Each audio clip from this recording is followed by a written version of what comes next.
यार business studies ना एक ऐसा सब्जेक्ट है जिसमें तुम स्टार्टिंग से पढ़ के भी फोड़ सकते हो और लास्ट के कुछ दिनों में भी फोड़ सकते हो। बट कुछ ऐसी चीजें हैं, कुछ ऐसी गलतियां हैं जो मैं चाहता हूं कि तुम लास्ट मोमेंट पे ना करो। स्पेशली अगर तुम वो बच्चे हो जो अभी पढ़ना चालू कर रहे हो या फिर तुम्हारा अभी बहुत ज्यादा सिलेबस बाकी है। और टेंशन नहीं लेना है, हम लोग डे वाइज स्ट्रैटेजी भी इस वीडियो के अंदर डिस्कस कर रहे होंगे। फर्स्ट और सबसे इंपॉर्टेंट चीज जो मुझे तुमसे डिस्कस करनी है वो है केस स्टडी से रिलेटेड। एंड इस वीडियो में मैं तुम्हारे केस स्टडी से रिलेटेड कुछ मिथ को क्लियर कर रहा हूँ। फर्स्ट ऑफ ऑल यार, अगर तुम वो बच्चे हो ना जिसने अभी ये चैप्टर अच्छे से कंप्लीट नहीं करा, तो प्लीज पहले चैप्टर को अच्छे से कंप्लीट करो, उसके बाद केस स्टडी सॉल्व करने जाओ। बिकॉज अगर तुमने एक बार चैप्टर अच्छे से कंप्लीट कर लिया, तुमसे केस स्टडीज खुद बनने लग जाएंगी। बच्चे आज के टाइम पे पता है गलती क्या करते हैं, उन्हें चैप्टर अच्छे से पढ़ा नहीं होता है बट अलग अलग केस स्टडी सॉल्व करना चालू कर देते हैं, अलग अलग बुक्स उठा लेते हैं, ओसवाल की, एडुकार्ड की, अरिहंत की। और जब केस स्टडीज नहीं बनती है फिर फ्रस्ट्रेट होकर बीएसटी को हेट करना चालू करते हैं। बट लॉजिक सिंपली ये बोलता है कि हमेशा तुम्हारी सबसे पहली प्रायोरिटी चैप्टर होना चाहिए, उसके बाद तुम्हें आना चाहिए केस स्टडीज के ऊपर। Secondly, always find keyword from the topic. Because हमें शायद ऐसा लगता है ना कि केस स्टडी सॉल्व करने के लिए हमें बहुत ज्यादा दिमाग लगाना पड़ता है, बहुत ज्यादा कॉमन सेंस लगाना पड़ता है या बहुत ज्यादा सोचना पड़ता है। एग्जैक्टली नहीं करना होता है। You just have to find the keyword और केस स्टडीज पे तुमसे चुटकियों में बनने लग जाएगी। फॉर एग्जाम्पल यार, कल को तुम पेपर देने गए, तुम केस स्टडी पढ़ रहे हो, तुम्हें कहीं पे भी दिखता है स्वॉट एनालिसिस की बात कर रहा है, स्ट्रेंथ, वीकनेसेस, अपॉर्चुनिटीज और थ्रेट्स की। तुम्हारे माइंड में सबसे पहली चीज क्या आनी चाहिए कि ये किसके अंदर आता है? ये आता है मार्केटिंग फंक्शन का पहला step, gathering and analysing market information. तो क्या मैंने बहुत ज्यादा सोचा? क्या मैंने बहुत ज्यादा लॉजिक लगाया? नहीं, मुझे पता था कि ये कीवर्ड इसके अंदर आता है और मैंने सीधे लिख दिया। और यही क्वेश्चन तुम्हारे पेपर में आने वाला है। उसके बाद वो बोल देगा कि आगे के 3-4 स्टेप्स को बताओ। तो अगर तुमने ये कीवर्ड ही नहीं पढ़ा होगा तो ऑब्वियसली यार तुम वो पूरा क्वेश्चन छोड़ के आ जाओगे, क्योंकि तुम्हें कभी समझ ही नहीं आएगा कि यार ये किसकी बात कर रहा है। इसलिए बोल रहा हूँ कीवर्ड बहुत ज्यादा जरूरी होता है। सिमिलरली यार, केस स्टडीज पढ़ते वक्त अगर मुझे कहीं भी दिख रहा है कि इंप्लॉइज या वर्कर्स के सजेशंस लिए जा रहे हैं, तो मेरे माइंड में सबसे पहली चीज क्या आएगी कि या तो ये इनिशिएटिव के अंदर आएगा या फिर कोऑपरेशन नॉट इंडिविजुअलिज्म के अंदर आएगा। सिमिलरली यार, अगर ट्रेड यूनियन की बात करेगा या वर्कर्स के स्ट्राइक में ना जाने की बात करेगा, तो किसके अंदर आएगा? Cooperation not individualism. या फिर कोई भी टर्म, मतलब एग्जांपल लेके चलते हैं यार, अगर मेरे को केस स्टडी में कहीं भी ब्रिज फाइनेंसिंग की बात कर रहा है, मेरे माइंड में सबसे पहली चीज क्या आनी चाहिए कि ये कॉमर्शियल पेपर के अंदर आता है। या फिर केस स्टडी सॉल्व करते वक्त मुझे कहीं भी दिख रहा है कि शेप ऑफ ऑर्गेनाइजेशन स्ट्रक्चर से रिलेटेड कोई क्वेश्चन आ रहा है, तो मेरे माइंड में सबसे पहली चीज क्या आनी चाहिए कि ये स्पैन ऑफ मैनेजमेंट का पार्ट होगा, जो बोलता है कि एक मैनेजर इफेक्टिवली कितने इंप्लॉइज को अपने अंदर हैंडल कर सकता है। समझ में आ रहा है लॉजिक में क्या बोल रहा हूं? इतने सारे एग्जांपल क्यों दे रहा हूं? बिकॉज यहां से मैं तुम्हें वो सीरियसनेस बताना चाहता हूं कि कीवर्ड्स कितने ज्यादा इंपॉर्टेंट होते हैं किसी भी केस स्टडी को सॉल्व करने के लिए। अभी हुआ क्या ना, 2-3 दिन पहले एक बच्चे का मेरे को मैसेज आया और उसने मेरे को बोला कि भैया मैं ना कंज्यूमर प्रोटेक्शन में बहुत ज्यादा कंफ्यूज हो रहा हूं, मुझे यही नहीं समझ आ रहा कि राइट टू इन्फॉर्मेशन और राइट टू कंज्यूमर एजुकेशन में क्या डिफरेंस है, मैं कैसे केस स्टडीज को सॉल्व करूंगा। और एग्जैक्टली ये लॉजिक यहां पे लगता है, जो कि है कीवर्ड्स। राइट टू इन्फॉर्मेशन क्या बोलता है कि कंज्यूमर के पास एक राइट है कि वो कोई भी प्रोडक्ट या सर्विस ले रहा है, उससे रिलेटेड जितनी भी इंफॉर्मेशन है वो उसे दी जाए। फॉर एग्जांपल यार, मान लो कल को मैं पीनट बटर का डब्बा खरीद के लाया, तो राइट टू इन्फॉर्मेशन ये बोलता है कि कंज्यूमर के पास ये राइट है कि इस प्रोडक्ट से रिलेटेड जितनी भी जानकारी है कि इसके अंदर कितना प्रोटीन है, कैलोरीज कितनी है, शुगर कितना है, इसकी मैन्युफैक्चरिंग डेट कितनी है, इसका LIC नंबर कितना है, ये वेज है नॉन वेज है, इससे रिलेटेड जितना भी प्रोडक्ट या सर्विस से रिलेटेड कंटेंट है वो उसका दिया जाए, वो होता है right to information. Whereas right to consumer education ये बोलता है कि कंज्यूमर के पास ये राइट है कि उसको अवेयर करा जाए, उसको एजुकेट करा जाए उसके राइट से रिलेटेड, कि कल को उसके साथ धोखाधड़ी होती है तो उसके पास ये सारे कोड्स अवेलेबल हैं, उसके पास बहुत सारे राइट्स अवेलेबल हैं, चाहे वो राइट टू चूज हो गया, राइट टू सीक रिड्रेसल हो गया, राइट टू सेफ्टी हो गया, इन सबको उसको एजुकेट करा जाए, ये कंज्यूमर का राइट होता है। तो लॉजिक तो सिंपल कीवर्ड का ही निकल के आया ना। तुम केस स्टडी सॉल्व कर रहे हो, तुम्हें कहीं भी बात कर रहा है प्रोडक्ट से रिलेटेड जानकारी दी जा रही है, तो तुम्हारे माइंड में क्या आएगा? वो आता है राइट टू इन्फॉर्मेशन के अंदर। वेयरएज कहीं पे भी कंज्यूमर को एजुकेट करा जा रहा है, उसको अवेयरनेस फैलाई जा रही है उसके राइट्स रिलेटेड कि तुम्हारे पास ये सारे राइट्स अवेलेबल हैं, चाहे वो गवर्नमेंट फैला रही है, एनजीओ फैला रही है, तुम्हारे माइंड में क्या आएगा कि भाई साहब ये तो राइट टू कंज्यूमर एजुकेशन की बात कर रहा है। लॉजिक सिर्फ इतना है कि केस स्टडीज बहुत ज्यादा इंपॉर्टेंट होती है। तो मैं तुमसे सिर्फ इतना बोलना चाह रहा हूं ना कि सबसे पहले चैप्टर पढ़ो, उसके बाद टॉपिक वाइज कीवर्ड्स को एक पन्ने के अंदर लिखो, उसके बाद केस स्टडीज का बाप भी बनेगा। अभी क्या हुआ था ना, हाँ मेरे को याद आया, कल रात को, ठीक है सच्ची घटना बता रहा हूँ, मैं स्क्रीनशॉट भी लगा दूंगा यहाँ पे। कल रात को 1:30 या 2 बजे के बाद मेरे पास एक बच्चे का मैसेज आया और उसने मेरे को एक फोटो भेजी और उसने मेरे को बोला भैया मैं ना चैप्टर वाइज कीवर्ड बना रहा हूँ। और ये फोटो मैं यहाँ पे लगा दूंगा सारे स्क्रीनशॉट, झूठ नहीं बोल रहा हूँ, उसका नाम मैं हाइड कर दूंगा, टेंशन मत लो अगर जिसने भी वो मैसेज करा था।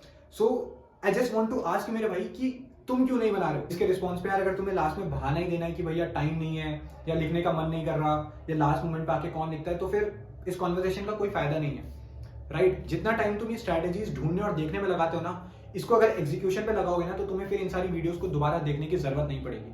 और ये जो बहाने होते हैं ना, ये पेपर के बाद बनाए जाते हैं जब रिजल्ट नहीं आता है। जब तक वो अपॉर्चुनिटी हाथ में होती है तब तक बहाने नहीं बनाए जाते हैं। आई एम सॉरी अगर तुम्हें बुरा लग रहा हो, बट कभी कभी ना थोड़ा रियलिटी चेक भी देना बहुत जरूरी होता है। उसके बाद सेकंड चीज जो मुझे तुमसे डिस्कस करनी है वो ये है कि भैया एक पर्टिकुलर सब हेडिंग के अंदर हम लोग कितना कंटेंट लिखें। अब तुम्हारे माइंड में सबसे पहला क्वेश्चन ये आ रहा होगा कि भैया ये चीज आप अभी क्यों डिस्कस कर रहे हो स्ट्रैटेजी वीडियो में, ये तो आपको लास्ट दिन डिस्कस करनी चाहिए जब हम आंसर राइटिंग की बात करेंगे या प्रेजेंटेशन की बात करेंगे। मैं एक्जैक्टली अभी डिस्कस कर रहा हूं बिकॉज मुझे पता है तुम इस वीडियो को खत्म करते ही जब पढ़ने जाओगे तुम्हारे माइंड में ये क्वेश्चन चलता रहेगा कि भाई कितना कंटेंट लिखना होता है, कितना कंटेंट नहीं लिखना होता है सब हेडिंग के अंदर। एंड इसका सिंपल सा आंसर है, जितना तुम सोच रहे हो ना कि मेरे को बहुत सारा लिखना है, एग्जैक्टली नहीं लिखना है। Because there are certain things जो हमें समझनी पड़ेंगी कि कुछ चीजें एनसीईआरटी में भी थोड़ी सी दी गई हैं तो थोड़ी सी ही लिखने को आएगी। आई डोंट नो यार if you are able to understand कि मैं क्या बोलने का ट्राई कर रहा हूं, बट अगर मेरे को जो परवेजी फीचर दिया है उसके अंदर 3 ही लाइन दी गई है तो उससे कभी बड़ा क्वेश्चन बन के आ ही नहीं सकता।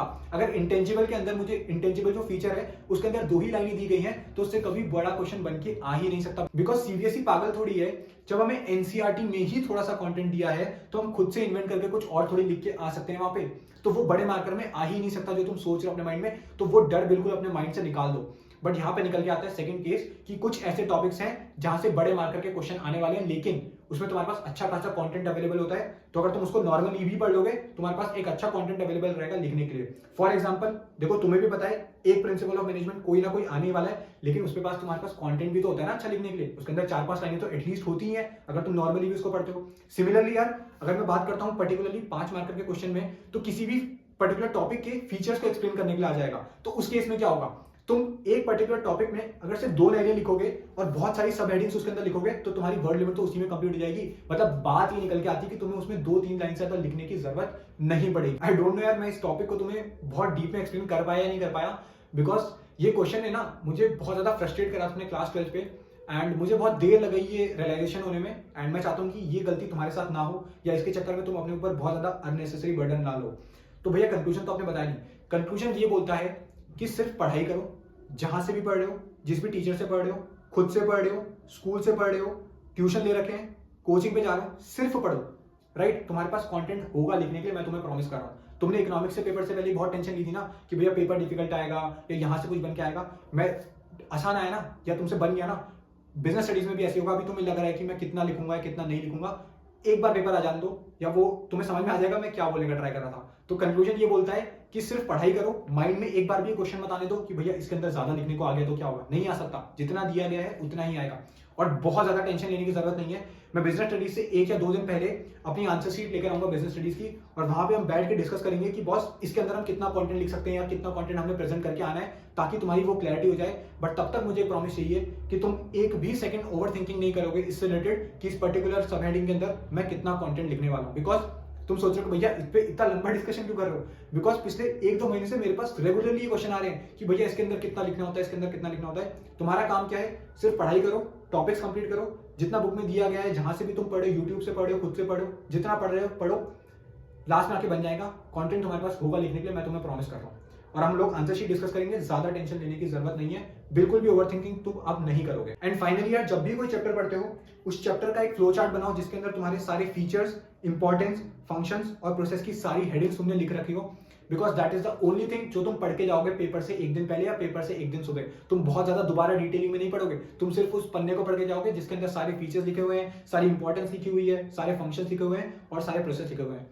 एंड मेक श्योर, मुझे पता है अगर तुम कोई रेफरेंस बुक फॉलो कर रहोगे तो उसके पीछे तुम्हें फ्लो चार्ट बना के दे रखें, बट खुद से बनाना, मेहनत से बनाना, because that is going to give you more benefit. वरना बच्चे बुक से कर लेंगे, बट आई जस्ट वांट कि अगर तुम ये वीडियो देख रहे हो तुम खुद से बनाओगे अपने हाथ से, उससे तुम्हारा बहुत ज्यादा याद रहने की कैपेसिटी इंक्रीज होगी। ओके, हाँ, मैं वही तो कहूँ, कुछ तो भूला तुम्हें बताना। पहले दिन उठाओ nature and significance of management, business environment और कंज्यूमर प्रोटेक्शन। छोटे छोटे चैप्टर हैं, इजी चैप्टर हैं, पहले दिन इसको कंप्लीट कर लो अच्छे से। दूसरे दिन उठाओ फाइनेंशियल मैनेजमेंट और तुम्हारा फाइनेंशियल मार्केट। तीसरे दिन उठाओ मार्केटिंग मैनेजमेंट और उसी दिन सारे फाइनेंशियल मैनेजमेंट या फिर तुम्हारे पार्ट बी के जितने भी न्यूमेरिकल्स हैं उसकी अच्छे से प्रैक्टिस कर लो तीसरे। उसके बाद अगले दिन उठाओ प्लानिंग और ऑर्गेनाइजिंग। उसके बाद अगले दिन स्टाफिंग और डायरेक्टिंग। उसके बाद अगले दिन या फिर लास्ट दिन उठाओ कंट्रोलिंग और तुम्हारा principle of management. Principle of management तुम्हें लास्ट में करना है, ये याद रखना। इस तरीके से तुम day wise chapter wise plan बनाओ, इससे तुम्हें बहुत ज्यादा हेल्प मिलेगी। एंड मैंने बहुत ज्यादा सोच समझ के ये बनाने का ट्राई करा है। एंड हाँ, सबसे इंपॉर्टेंट चीज इसमें है कि तुम चैप्टर वाइज फ्लो चार्ट जरूर बनाओगे, और जब भी तुम्हारा नेक्स्ट डे स्टार्ट होगा तो तुम सबसे पहले 1 घंटा उस फ्लो चार्ट को रिवाइज करोगे, बिकॉज रिवीजन भी इक्वली इंपॉर्टेंट है। किसी भी नए चैप्टर को पढ़ने से पहले उस फ्लो चार्ट को तुम 1 घंटा रिवाइज करोगे सुबह उठते ही, या अगर लेट नाइट स्टडी करते हो तो सबसे पहले उसको रिवाइज करोगे, वरना बच्चे भूल जाते हैं, फिर सिलेबस कंप्लीट करने का कोई भी फायदा नहीं होगा। देखो इकोनॉमिक्स ईजी आया था ना, बिजनेस स्टडीज इससे भी ईजी आएगा। बिल्कुल स्ट्रेस लेने की जरूरत नहीं है, थोड़ा बहुत होता है, समझ में आता है, ठीक है। स्ट्रेस बहुत ही अच्छी चीज है। बहुत तो तुम्हें बोलेंगे कि स्ट्रेस मत लो, बिल्कुल टेंशन मत लो, बहुत जरूरी है स्ट्रेस। स्ट्रेस के बिना शायद वो सीरियसनेस कभी आ नहीं सकती। इतना ही रखता हूँ इस वीडियो को। आई होप सो तुम्हें कुछ समझ में आएगा इस वीडियो के अंदर। मिलते हैं कभी फ्यूचर में, तब तक के लिए ऑल द बेस्ट।